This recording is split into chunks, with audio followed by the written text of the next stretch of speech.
Siamo con Alessandro Vianello di Prima il Veneto. Parliamo di questa divisione dei comuni, Mestre e Venezia, quindi Mestre comune autonomo. È una antica battaglia, insomma, a che punto siamo? Ne vale la pena rilanciarla? C'è qualche possibilità? Beh, appare palese che Venezia e Mestre sono due realtà completamente diverse dal punto di vista proprio urbanistico, della conformazione territoriale e anche, da un certo punto, anche della storia. Si dice assieme fanno massa critica. Assieme fanno massa critica, questo è quello che dice chi ha interesse a mantenere insieme le città. Chi invece conosce nel profondo queste due realtà dice che invece separate potrebbero essere amministrate meglio, separate potrebbero dare maggiori risultati alla cittadinanza, separate si potrebbe ottimizzare il servizio ai cittadini. Un comune troppo grande, troppo variegato, non potrà mai dare le risposte che la cittadinanza cerca, quindi è necessario dividere le due realtà, dividerle in modo tale che Mestre e Venezia possano avere un consiglio comunale dedicato a loro, un consiglio comunale che costerà meno perché avrà meno cittadini da amministrare, quindi costerà meno.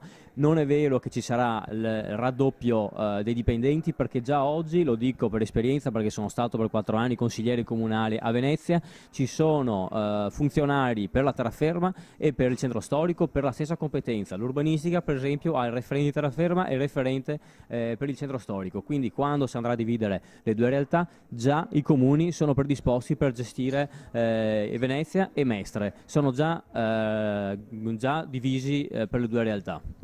A proposito di tutte le varie ridondanze, insomma, anche di personale, di costi, certamente il Comune di Venezia si trova in una situazione difficile anche dal punto di vista del bilancio e c'è chi dice forse sarebbe il caso addirittura di non andare alle elezioni perché tanto chiunque vinca si troverà poi a vedere il Comune commissariato e non riuscirà ad approvare il bilancio. Questa è una previsione ovviamente molto negativa fatta da qualche suo collega. Ma diciamo che C'è il rischio di default quindi. il rischio default esiste.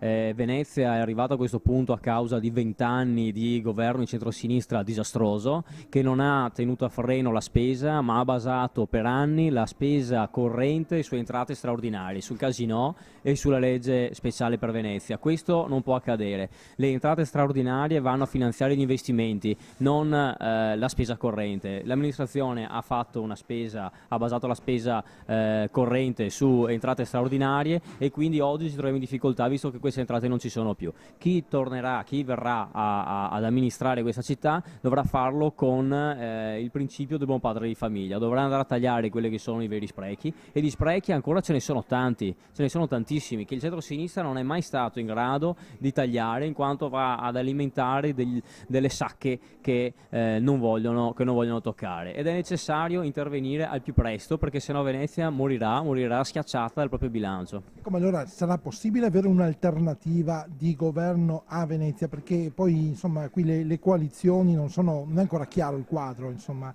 di quali saranno tutti i giocatori alle prossime elezioni. Beh, non è chiaro ancora perché mancano 3 mesi. Il centrodestra può pensare di fare una coalizione tutta unita oppure sarà difficile? Io credo che le possibilità ci sono, gli uomini e le donne di buona volontà non mancano. Penso che l'interesse collettivo di poter governare una città come Venezia in modo ottimale deve andare oltre ai personalismi. Venezia va salvata e per salvare Venezia non possiamo permettere a chi ha governato male fino ad oggi di tornare al governo, perché chi sostiene Pellicani è il PD, chi sosterrà un Casson è il PD e sono quelli che fino ad oggi hanno distrutto Venezia, quindi non possiamo permettere questo, e tutti quelli che amano Venezia devono mettersi insieme per evitare che questa realtà politica possa ancora governare questa città. E Molina come lo vede? Molina penso che è un giovane, però comunque il segretario del PD ha detto chiaramente che chiunque vincerà le primarie dovrà sottoscrivere il programma fatto dal PD, quindi chiunque vincerà le primarie dovrà stare alle regole di chi ha governato fino ad oggi, quindi a chi non vorrà cambiare di fatto nulla.